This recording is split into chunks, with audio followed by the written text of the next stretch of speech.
అయినా నిన్నటిదాకా బానే ఉన్నారుగా, సడన్ గా చంపేసింది దేనికి? లవర్ తో లేచిపోవడానికి. ఆడితో లేచిపోవడానికి ఇన్ని చంపడం దేనికే? ఆడితోనే మామూలుగా లేచిపోవచ్చు కదా.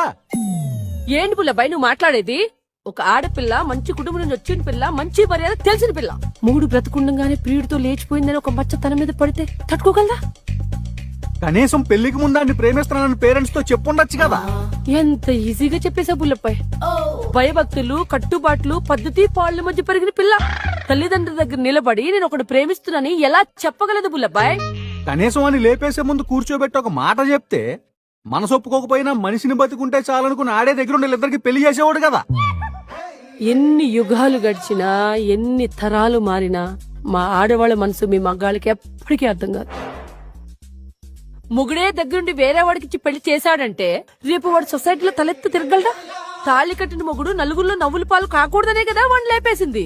అంటే ఏ యాంగిల్లో ఆలోచించినా చంపడం తప్ప వేరే దారి కల్పించట్లా.